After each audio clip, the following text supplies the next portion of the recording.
नमस्कार साथियों, आपका द एजुकेशन चैनल पर हार्दिक स्वागत है। आज के इस सेशन में हम हिंदी साहित्य और व्याकरण संबंधित महत्वपूर्ण प्रश्नों को हल करेंगे, जो 2023 के सभी भर्ती परीक्षाओं की दृष्टिकोण से बेहद उपयोगी क्लास होगी।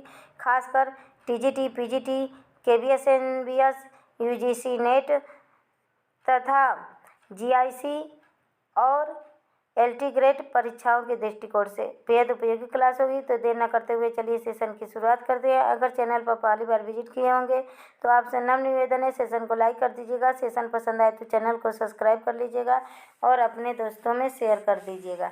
पहला प्रश्न है, सही आरोही क्रम चुनिए। पहले प्रयोगवाद था, छायावाद था, नई कविता या प्रगतिवाद। प्रगतिवाद, छायावाद, प्रयोगवाद या नई कविता। छायावाद, प्रगतिवाद, प्रयोगवाद, नई कविता या नई कविता, छायावाद, प्रयोगवाद या प्रगतिवाद। तो इसका option number C right answer. पहले छायावाद, उसके बाद से प्रगतिवाद, प्रयोगवाद और नई कविता। तब छायावाद का समय सीमा क्या था? तो 1918 ईस्वी से 1936 ईस्वी के काल को छायावाद कहा जाता है। ईस्वी के काल को छायावाद के नाम से अभिहित किया जाता है। और 1936 से 1943 ईस्वी प्रगतिवाद है। और 1943 ईस्वी से 1954 ईस्वी प्रयोगवाद है तथा 1954 से 1960 ईस्वी तक नई कविता का समय काल है। ऑप्शन नंबर सी इसका राइट आंसर। नेक्स्ट है, रसज्ञ रंजन किस सुप्रसिद्ध निबंधकार की कृति है? आचार्य रामचंद्र शुक्ल की कृति है कि आचार्य हजारी प्रसाद द्विवेदी की, कि बाबू गुलाब राय की, कि आचार्य महावीर प्रसाद द्विवेदी की? तो रसज्ञ रंजन नामक सुप्रसिद्ध कृति आचार्य महावीर प्रसाद द्विवेदी जी की है। इनकी अन्य रचनाएं हैं, काव्य मंजूषा है, सुमन है, काव्य मंजूषा, सुमन, संपत्ति शास्त्र कई सारे कंपटीशन एग्जाम में पूछा जा चुका है। संपत्ति शास्त्र, कान्य कुब्जावली, महाकवि माघ का प्रभात वर्णन, यह सब कृति भी आचार्य महावीर प्रसाद द्विवेदी जी की है। नेक्स्ट प्रश्न देखते हैं, हरिवंश राय बच्चन की आत्मकथा कितने भागों में प्रकाशित हुई? एक भाग में, दो भाग में, तीन भाग में कि चार भाग में? तो हरिवंश राय बच्चन की आत्मकथा चार भागों में प्रकाशित हुई। पहला है क्या भूलूं क्या याद करूं, क्या भूलूं क्या भूलूं क्या भूलूं क्या याद करूं, क्या याद करूं। दूसरा है नीड़ का निर्माण, नीड़ का निर्माण। और तीसरा है बसेरे से दूर, बसेरे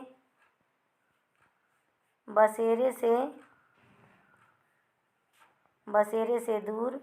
और चौथा है 10 द्वार से सोपान तक, 10 द्वार से सोपान तक चौथा है। तो यह चार प्रकार से विभाजित हुई उनकी आत्मकथा। क्वेश्चन नंबर 4 है, आधुनिक हिंदी कहानी का आरंभ सरस्वती पत्रिका के वर्ष 1900 में प्रकाशित हुई। तो सरस्वती पत्रिका कब से शुरू हुआ, प्रकाशित हुआ? तो 1900 ईस्वी से, और डॉक्टर बाबू श्याम सुंदर दास ने इसको प्रकाशित किया। और 1903 ईस्वी में इसके प्रकाशनकर्ता महावीर प्रसाद द्विवेदी बने। और इस प्रकाशित अंक में इंदुमती कहानी को माना जाता है। और इंदुमती कहानी किशोरीलाल गोस्वामी का है। इंदुमती कहानी किशोरीलाल गोस्वामी की कहानी है Indumati. Option number A right answer. Next प्रश्न है, हिंदी में रेखा चित्र के प्रथम रचयिता पंडित पद्म सिंह शर्मा की रचना का नाम क्या है? तो प से पद्म सिंह, प से पद्म पराग। तो पद्म पराग इनकी रचना का नाम है। पथ के साथी महादेवी वर्मा की रचना है। नेक्स्ट प्रश्न है, नई कविता के प्रवर्तक किसे माना जाता है? प्रताप नारायण मिश्र को, प्रेमचंद्र को, भारतेंदु हरिश्चंद्र को कि घनालाल को? तो नई कविता के प्रवर्तक भारतेंदु हरिश्चंद्र को माना जाता है। नई कविता के प्रवर्तक भारतेंदु हरिश्चंद्र को माना जाता है और नई कविता का प्रारंभ 1954 ईस्वी में हुआ था। नेक्स्ट प्रश्न है, नीमा किस कवि की माता का नाम है? तो नीमा कबीरदास की माता का नाम है। नीरू इनके पिता का नाम है, नीमा इनकी माता का नाम है। और यह जो लायक दंपति थे, कबीरदास का जन्म काशी के लहरतारा तालाब में हुआ और इनकी मृत्यु मगहर में हुई और इनके पुत्र का नाम कमाल था तथा पुत्री के नाम कमाली थी। पुत्री के नाम कमाल पुत्र थे और कमाली इनकी पुत्री थी और इनकी पत्नी का नाम लोई था। इनकी पत्नी का नाम क्या था? लोई था। नेक्स्ट प्रश्न है, भाग्यवंती उपन्यास के रचयिता कौन है? सुदर्शन है, ज्ञानेंद्र है, रामवृक्ष बेनीपुरी है कि अज्ञेय है? तो भाग्यवंती उपन्यास के रचयिता सुदर्शन है। सुदर्शन का प्रसिद्ध एक और रचना है, कहानी है हार की जीत, जिसमें बाबा भारती की कहानी है हार की जीत। और एक भाग्यवती नामक उपन्यास है जिसे भाग्यवंती और भाग्यवती मिलती जुलती रचनाएं हैं, जिसे श्रद्धा राम फुलौरी ने लिखा है भाग्यवंती नामक उपन्यास। और भाग्यवंती सुदर्शन ने लिखा और भाग्यवती नामक उपन्यास श्रद्धा राम फुलौरी ने लिखा है। नेक्स्ट प्रश्न को देखते हैं।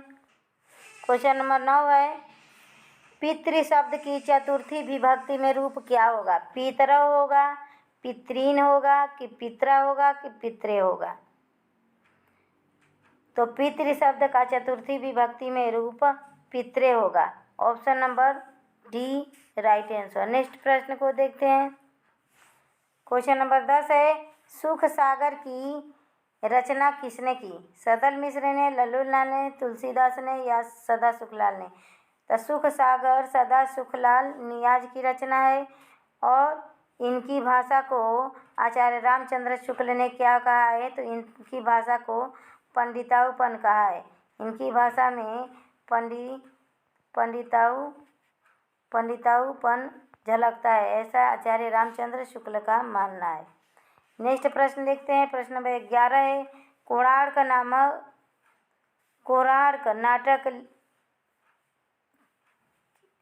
की रहेगा, यहाँ पे ली नहीं रहेगा। कोणार्क नाटक की रचना किसने की? कोणार्क नाटक की रचना किसने की? मोहन राकेश ने, जगदीश चंद्र माथुर ने, भुवनेश्वर ने कि राम कुमार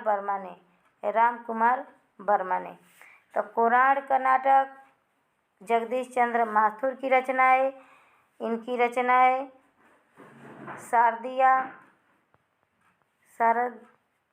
शारदिया भी इनकी रचना है। दशराज घनानंद और पहला राजा इनकी रचना है। तो option number B right answer. Next प्रश्न देखते हैं। नेक्स्ट क्वेश्चन नंबर 12 है, कम्बलालम ने किससे विच्छेदित होता है? संधि से विच्छेदित होता है कि वार्तिक से कि समास से कि प्रत्यय से? तो कम्बलालम वार्तिक से विच्छेदित होता है। कम्बलालम वार्तिक से विच्छेदित होता है। Option number B right answer. Next प्रश्न क्वेश्चन नंबर 13 है, भक्ति काल के किस कवि को जड़िया विशेषण से विभूषित किया गया? नंददास को, परमानंद दास को, सूरदास को कि चतुर्दास को? तो और कवि गड़िया नंददास जड़िया, यह नंददास को जड़िया कवि से विभूषित किया गया। नंददास को जड़िया कवि से विभूषित किया गया। इनकी रचना है रास पंचाध्यायी, रस मंजरी, रूप मंजरी, विरह मंजरी, सिद्धांत पंचाध्यायी और सुदामा चरित। यह सब नंददास की रचना है। नेक्स्ट प्रश्न देखते हैं। क्वेश्चन नंबर 14 है, राष्ट्रीय काव्यधारा के किस कवि को एक भारतीय आत्मा कहकर संबोधित किया जाता है? तो एक भारतीय आत्मा माखनलाल चतुर्वेदी को संबोधित किया जाता है। एक भारतीय आत्मा माखनलाल चतुर्वेदी को संबोधित किया जाता है। निराला महाप्राण के नाम से जाते हैं। निराला को महाप्राण कहा जाता है। निराला को महाप्राण कहा जाता है। तो option number A right answer. Question number 15 है, वह सप्ताह भर पढ़ा है। वह सप्ताह भर पढ़ता है। ये पढ़ता है, पढ़ता। वह सप्ताह भर पढ़ता है में कौन सा कारक है? करण कारक है, संप्रदान कारक है, संबोधन कारक है कि कर्म कारक है? वह सप्ताह भर पढ़ता है। वह सप्ताह भर क्या करता है? पढ़ता है में कौन सा कारक है? तो पढ़ने का कार्य कर रहा है, मतलब कर्म कारक है। पढ़ने का कर्ता क्या कर रहा है? पढ़ने का काम कर रहा है, तो कर्म कारक है। Option number D right answer. Next प्रश्न देखते हैं। क्वेश्चन नंबर 16 है, मालती माधव के रचनाकार कौन है? मालती माधव के रचनाकार कौन है? भारवी हैं, कालिदास हैं, श्रीहर्ष हैं कि भवभूति हैं? क्वेश्चन नंबर 16 का option number D right answer. Malati Madhav के रचनाकार भवभूति हैं और भवभूति की प्रसिद्ध रचना उत्तर रामचरितम है। उत्तर रामचरितम है। चरितम है भवभूति की प्रसिद्ध रचना। इन्हें करुण रस को रसराज माना। इन्होंने करुण रस को रसराज माना। तो option number D right answer. Question number 17 है, हिंदी साहित्य में निम्नलिखित पंक्तियाँ किसके द्वारा लिखी गई है? यद्यपि सुधात सुलक्षणी सुबुन सरस सुभीष भूषण बिनु न विराजई कविता बनिता मित। कबीरदास ने यह पंक्ति कहा है, केशवदास ने, रहीमदास ने कि तुलसीदास ने? तो यह पंक्ति option number B right answer. Keshavdas द्वारा कहा गया है कि जैसे कवि एक स्त्री, वनिता मीन्स क्या होता है? स्त्री। एक स्त्री बिना आभूषणों के सुशोभित नहीं होती, वैसे ही कविता बिना अलंकारों के सुशोभित नहीं होती। क्वेश्चन नंबर 18 है, सही युग्म का चयन कीजिए। भगवती शरण उपाध्याय विलायत यात्रा इनकी रचना है कि देवेंद्र सत्यार्थी तूफानों के बीच, या राम वृक्ष बेनी हिमालय की यात्रा, या मोहन राकेश आखिरी चट्टान? फटाफट आंसर कीजिए। क्वेश्चन नंबर 18 का option number D right answer. Mohan Rakesh द्वारा लिखा गया है यात्रा सहित आखिरी चट्टान, जबकि ये भगवती चरण विलायत यात्रा नहीं है। तूफानों के बीच रांगे राघव की है, हिमालय की यात्रा अज्ञेय की है। तो यह राइट आंसर इसमें से क्या है? ऑप्शन नंबर डी है। नेक्स्ट प्रश्न देखते हैं। क्वेश्चन नंबर 19 है, जिस पंक्ति में कारण होते हुए कार्य न हो उस पंक्ति में कौन सा अलंकार होगा? विभावना होगा, विशेषोक्ति होगा कि अतिशयोक्ति होगा कि वक्रोक्ति होगा? तो जिस पंक्ति में कारण होते हुए भी कार्य नहीं होता है, जैसे मेरी है आँखियाँ सावन भादो फिर भी मेरा मन प्यासा, कि सावन भादो के तरह आंसू बरस रहा है फिर भी मन प्यास से बुझ नहीं रहा है, तो विशेषोक्ति अलंकार। विभावना अलंकार में कारण होता है, कारण नहीं होता है, कारण नहीं होता है फिर भी कार्य होता है। जैसे बिनु पग चले सुनय बिनु काना, उसमें विभावना अलंकार होता है। अतिशयोक्ति अलंकार में वह अलंकार होता है जिसमें किसी व्यक्ति या वस्तु का बढ़ा चढ़ा के वर्णन हो, वहाँ पे अतिशयोक्ति अलंकार होता है। उदाहरण है कि हनुमान की पूँछ में लगन न पाई आग, सगरो लंका जल गई, गए निशाचर भाग, उसमें अतिशयोक्ति अलंकार है। वक्रोक्ति अलंकार, वक्ता द्वारा किसी कथन के कहे जाने पर श्रोता अन्य अर्थ ग्रहण कर लेता है, वहाँ पे वक्रोक्ति अलंकार होता है। नेक्स्ट प्रश्न देखते हैं। क्वेश्चन नंबर 20 है, परिमल किस कवि की रचना है? मैथिली शरण गुप्त की है, जयशंकर प्रसाद की है, रामधारी सिंह दिनकर की है कि सूर्यकांत त्रिपाठी की निराला की है?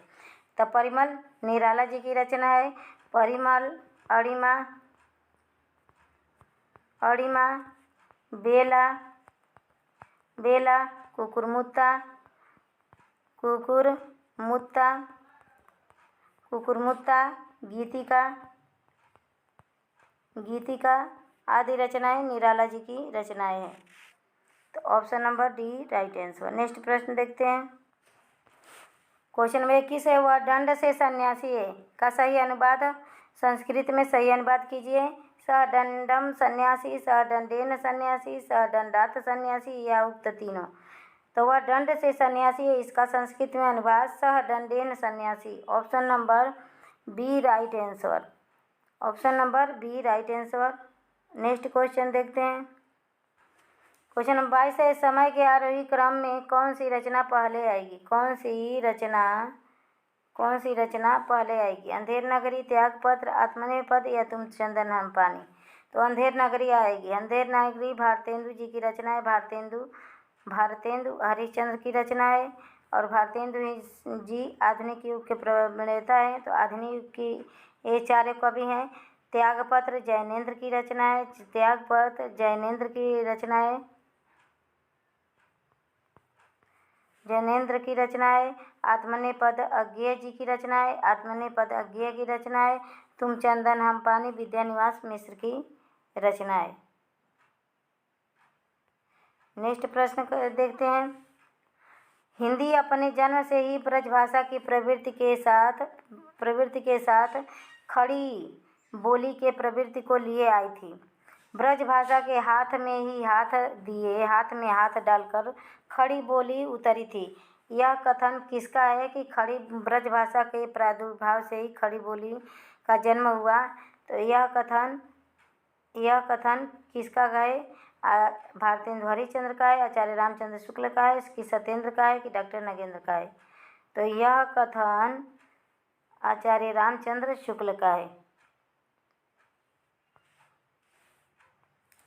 मिश्र बंधु विनोद नामक हिंदी साहित्य के इतिहास लेखकों का नाम है। श्याम बिहारी सुखदेव बिहारी राम बिहारी है, गणेश बिहारी श्याम बिहारी सुखदेव बिहारी है, या गणेश बिहारी श्याम बिहारी और बिहारी मिश्र हैं, कि गणेश बिहारी सुखदेव बिहारी राम बिहारी हैं। Option number B right answer. Ganesh Shyam Sukhdev यह तीन मिश्र बंधु हैं जिन्होंने मिश्र बंधु विनोद नामक हिंदी साहित्य ग्रंथ लिखा। Option number B right answer. Next प्रश्न देखते हैं। बालका फलानि खादन्ति में कौन सी विभक्ति है। प्रथमा एक वचन, द्वितीय एक बहुवचन, तृतीय द्विवचन या चतुर्थी एक वचन। तो बालका क्या है, बहुवचन का रूप है। तो द्वितीय बहुवचन इस का विभक्ति होगा। Option number B right answer. द्वितीय बहुवचन है बालका फलानि खादन्ति में।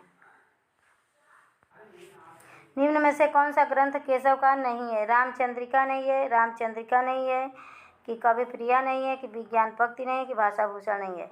तो विज्ञान पक्ति नहीं होगा, विज्ञान गीता होगा। तो यहाँ पे फंसाने के लिए प्रश्न दे दिया है। तो विज्ञान गीता, कवि प्रिया और रामचंद्रिका यह तीनों केशव दास का है, जबकि भाषा भूषण जसवंत सिंह का है। भाषा भूषण जसवंत सिंह की रचना है। तो option number D right answer, जहाँ सब भाषा भूषण जसवंत सिंह की रचना है। क्वेश्चन नंबर 27 है, आचार्य रामचंद्र शुक्ल ने हिंदी साहित्य का इतिहास के आधुनिक गद्य साहित्य परंपरा का प्रवर्तन के अंतर्गत प्रथम उत्थान की कालावधि का निर्धारण कब से कब तक माना है। तो प्रथम उत्थान की कालावधि का निर्धारण आचार्य रामचंद्र शुक्ल 1925 संवत 1925 से संवत 1950 विक्रमी संवत तक माना है। Option number B right answer. Ratnakar शब्द किस कवि के साथ जुड़ा है। हरिश्चंद्र के साथ, जगन्नाथ दास के साथ, बद्री नारायण चौधरी के साथ या भिखारी दास के साथ। तो हरिश्चंद्र के साथ तो भारतेंदु का उपनाम भी जुड़ा है, भारतेंदु जुड़ा है। तो जगन्नाथ दास रत्नाकर शब्द जगन्नाथ दास के साथ जुड़ा है। Option number B right answer. और बद्री नारायण के साथ प्रेमघन जुड़ा है। Option number B right answer. Next प्रश्न देखते हैं। क्वेश्चन नंबर 29 है, वीरांगना नामक उपन्यास के कवि हैं जयशंकर प्रसाद हैं, रामनरेश त्रिपाठी हैं, जगन्नाथ दास रत्नाकर, रामधारी सिंह दिनकर हैं। तो वीरांगना नामक उपन्यास के रचयिता रामनरेश त्रिपाठी जी हैं। रामनरेश त्रिपाठी जी हैं। Option number B right answer. Next प्रश्न देखते हैं। क्वेश्चन नंबर 30 है, कवि का वह गुण जो चित्त से तेज और स्फूर्ति का संचार करता है। चित्त में तेज और स्फूर्ति का संचार करता है, उसमें कौन सा गुण होता है? ओज गुण होता है, प्रसाद गुण होता है, माधुर्य गुण होता है? फटाफट आंसर कीजिए।